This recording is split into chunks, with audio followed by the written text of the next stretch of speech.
Happy New Year, everybody!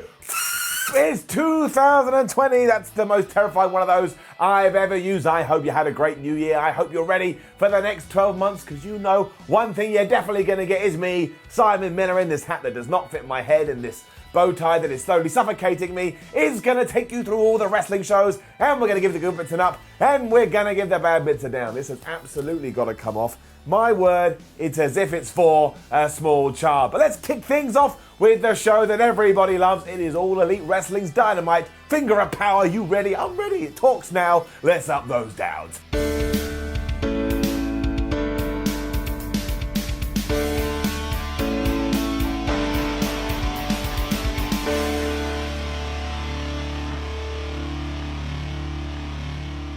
I like the opening video that kicked things off for All Elite Wrestling's Dynamite this week, because it kind of tied into a lot of problems that some fans have had with the product, and really that was the theme of the entire episode, because it ultimately focused on Cody Rhodes and Kenny Omega and the Young Bucks, and how ever since they started the damn place, they haven't really had any momentum, and that their star power has fallen from the sky into a dirty toilet. I mean, it's not like it caught up those who may not have been watching up to this point, but it did underline where we may be going in the future, and how those four guys finally need to start coming to prominence. And given where we were at the end of this show, well, I think we did a pretty damn good job. Throw in that we also started with Cody versus Darby Allin, and let's give it an up. We'll throw a few extras in there as well, because Taz was on commentary this week. He was taking the place of Tony Schiavone just for this episode, and also Arn Anderson accompanied Cody to the ring. Now, this would have been a little strange if you fall into one of two categories. One,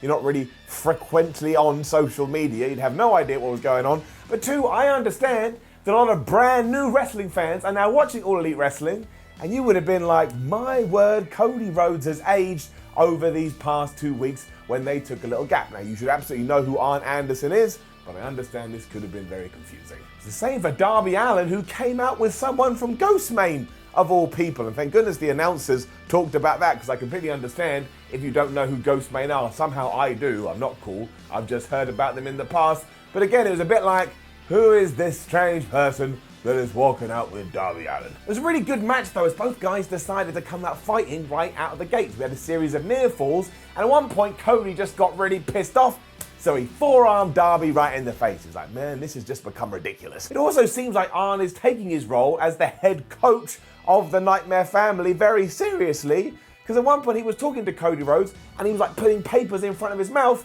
much as you may see on the NFL touchline. Like, Arn Anderson, I don't think you have to be a real coach, but I guess it's different.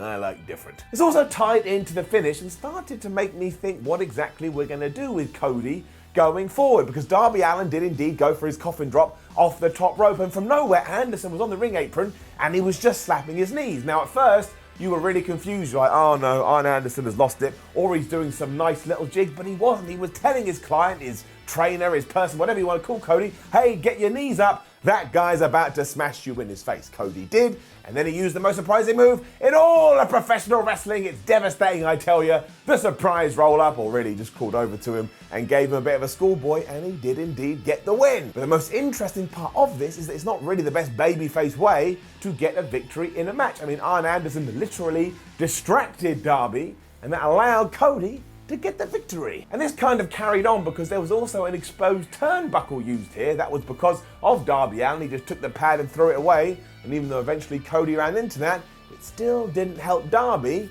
so you've got to start asking questions about him too.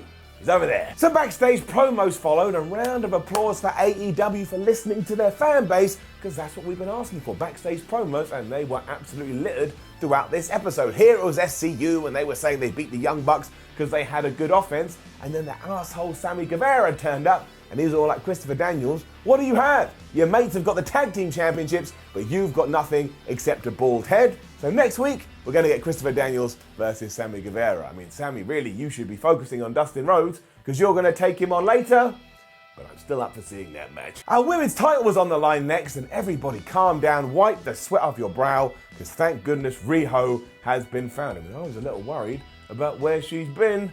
I thought maybe we'd just lost her. But she was going against Nyla Rose, Britt Baker, and Shida here. And if you're wondering, wait a minute, I thought she was meant to be taking on Chris Statlander, and your hand just kind of goes all crazy. Well, Chris Statlander had prior commitments. Because she is a loyal pro wrestler, she wanted to go do them instead. They set the internet crazy, and people are like, oh, just calm down. It don't matter.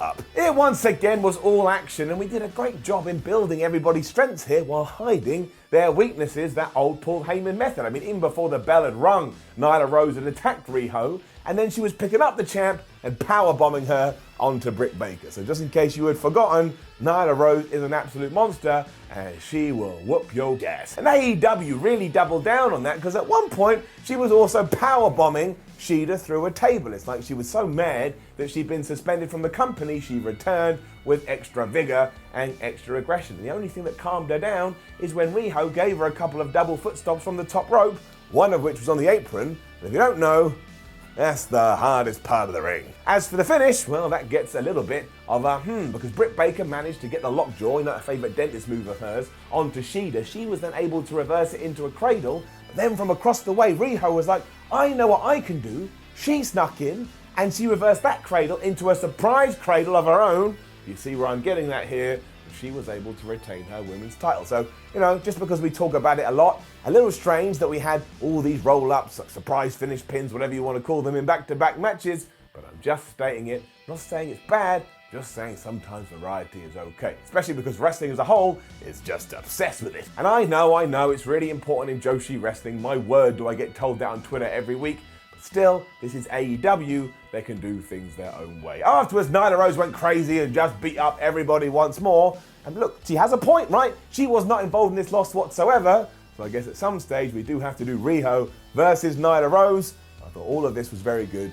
It made me care about the women's title, which was important because, again, I'd completely forgotten that it existed. And so much for Joey Janela saying that he wouldn't work with Kip Sabian or Penelope Ford. I'm pretty sure I saw that on the old social media because he was now backstage during a promo. And again, well done AEW for throwing these in there. And Penelope Ford snuck up behind him and just whammed him right in the balls. Not sure we were even done with Janela versus Spears. I remember that program from 2019, but never forget, stuff just happens. And that also seems to be the case with the Dark Order. Now, there's been a lot of controversy about this, and some people don't like what AEW's done with them. And some people think we should wait and see. But we had another video package here that strongly hinted there was a higher power who was in charge of the organization, and that soon we're going to find out who this higher power is. You see where I'm getting this with my air quotes. So the question is, who will be the new chief? And I'm going to throw my name in the hat in there straight away, even though the reaction to that would be, who the hell is this bald guy? He looks like a bit of an asshole. But talking about people that don't have hair,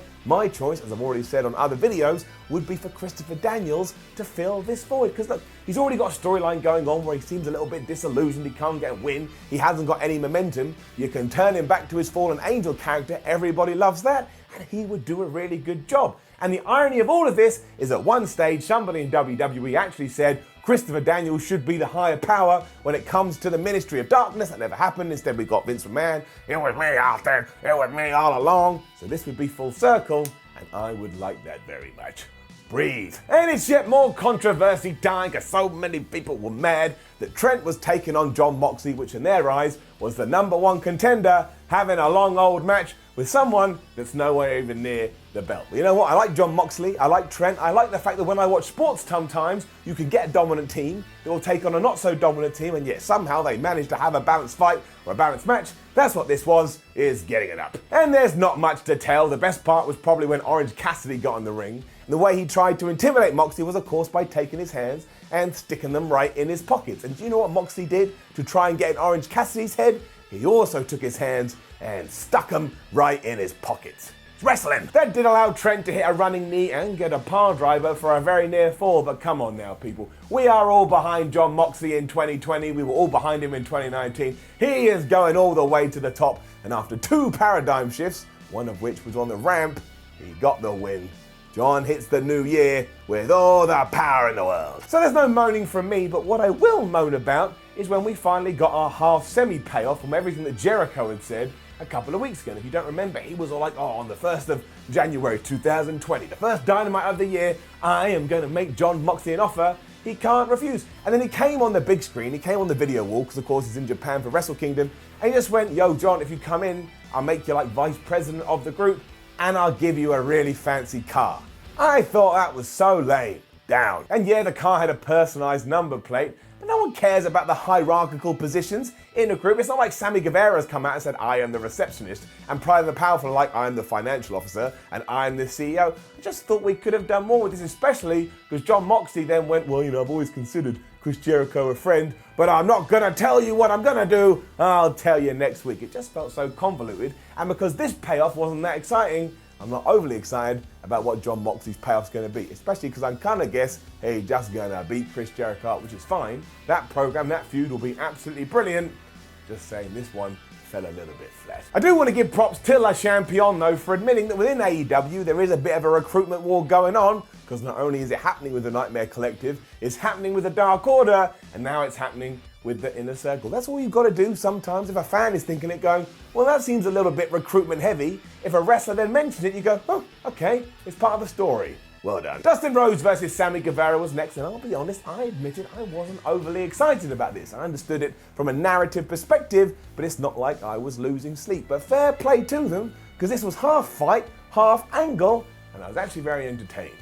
Dustin was in control at first because he's the more experienced of the two, but that all went out the window when Jake Hager came down and kept getting involved. And that was the whole point here. Every time Dustin was able to get, some kind of offense, Jake would be there again just being an absolutely massive dick. Now, while the referee didn't do more to try and stop him, I don't know. Well, who needs rules? That is, of course, until Dustin decided he was going to kick Sammy right in the balls. Then all of a sudden the official was like, well, no, you can't kick somebody in the groinal region. I have some testicles, and I know how much that hurts. And when he went to stop Dustin, you already know what happens. Jake Hager came from behind. He then hit the former Goldust right in his jewels, and that allowed Sammy Guevara to get the pin and get the win, even though it wasn't fair. There's got to be some dramatic irony in that, and of course Dustin wasn't pleased, and neither was Dustin's groin. It was a good way to start 2020, the Inner Circle back on top. It was time to have more teasing for this heel turn of Adam Page, and while it was absolutely bizarre, I actually thought AEW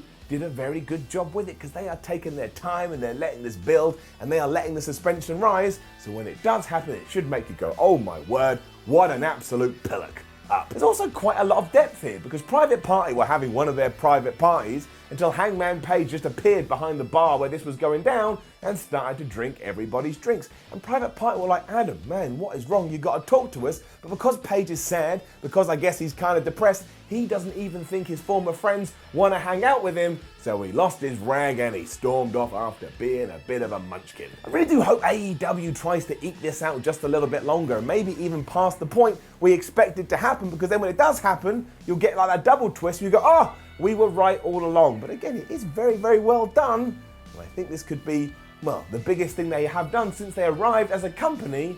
But you gotta make sure you get it right. MJF then smashed the promos, so even though we are in 2020, some things haven't changed. Give it up. Thankfully, he does remember that he's having a feud with Cody, because that was just utterly forgotten when he was taking on Darby Allin earlier in the night. And he says he is ready to face Cody, there goes that hat, at Revolution, but he's got to follow the following rules. 1, he has to have a steel cage match with Wardlow. And that's going to hurt because, Wardlow's this big bad brute. 2, Cody cannot touch him until that pay-per-view comes around. And 3, Cody is going to have to come down to the ring on an episode of Dynamite and receive 10 lashings from MJF so he can remind him that he's nothing but a piece of shit. But by the way, I'm well aware I have this red line around my head. I have a very big head, and even a size-fits-all cap never works. But I like this a lot because it's a little bit like a Japanese RPG. Cody is now going to have to go through every single boss he's already faced to face the proper boss, which of course in this case is MJF.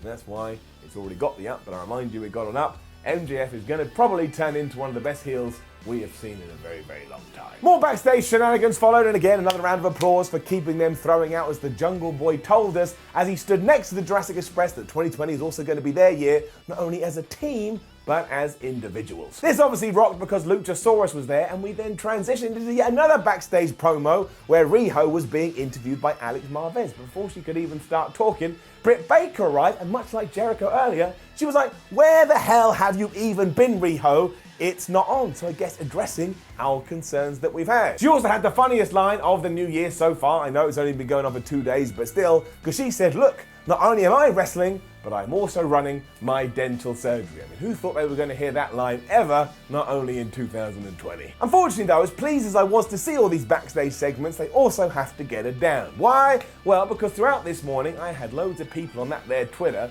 tweeting me saying, "Simon, can you hear how bad these audio problems are on the TNT feed?" And I could hear they were really bad. Like when Luchasaurus talked, "Hey Luchasaurus, you're the best." During his promo, you could barely hear it because the Dynamite music was so loud. And that was the same in the Riho bit. I mean, you could barely hear a word, and I don't understand how these things aren't being fixed. It's really frustrating, it's really annoying. So for all those people, it's getting a down. Hangman Page was then out in the arena, and his lower thirds are still the best thing ever. This week it said, has had a drink, and he definitely had done, because he was acting a little bit drunk. Whoever came up with that idea, you are my hero of the day. We also found out that next week we're getting Private Party versus Page and Kenny Omega. And why the hell Kenny would want to team with him again, I don't know. Those two have fallen out time and time again. But maybe we're but 7 days away from the proper Adam Page turn. I mean, I would hold off, but we shall see.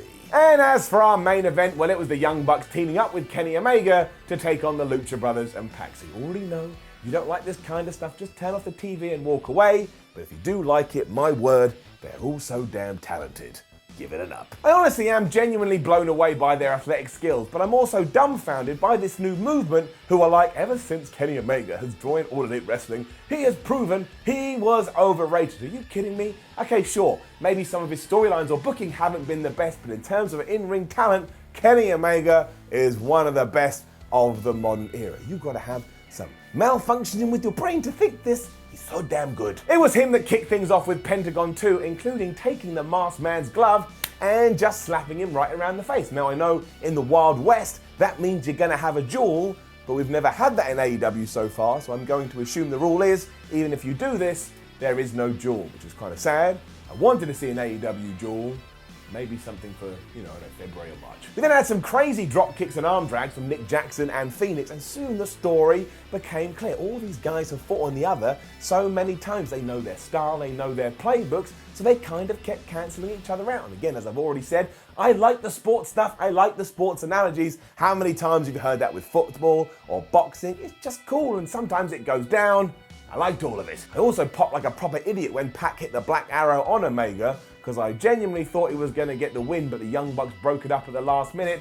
And soon, this led to Omega kicking Phoenix out of the air. Kicking him out of the air. It allowed him to hit the one-wing angel, and he got the victory, so you can calm now, all you naysayers. And then the Elite, as well as Cody Rhodes, who got in the ring, finished the first Dynamite of the year celebrating like, yes, woohoo, we may be executives in the company, but we can also kick ass in the squared circle. But interestingly enough, they invited Adam Page to join them, and he said no. I mean, he could have done that because he was wasted, and if he got on the apron, he would have just fallen off, but it gave you a reason to tune in next week. And I will say, I thought this was an absolute fire episode of Dynamite. They've listened to some criticisms, they've come back fighting, and while they still need to smooth some stuff out, like the audio issues, I'm very excited to see what they're gonna do down the line. So overall, this episode is gonna get an up. I understand that's going to upset some people, but I still love you all. Now, don't forget to leave a comment below and let us know what you thought about this show. Did you like it? Did you not like it? And if you didn't like it, why? Like, share, and subscribe. Hello to WhatCulture.com. Read yourself some articles. Follow WhatCulture on Twitter, WhatCulture WWE. Read more articles here. Nope, watch more videos here on WhatCulture Wrestling. My name is Simon from WhatCulture. Thank you very much for joining me. Again, it's 2020. Where's my hat? There it is. Oh, my back hurts. That took a long time to get it. Couldn't have done that. You should never lean out of the camera lens screen bit. It makes for a terrible time. I've lost my party pooper thing. Probably not the worst thing in the world. That sounded terrible. Look, just make sure you have a damn good 2020. Go out there and live your dreams and just try and enjoy every day as much as you can. There goes the hat again. I will see you soon.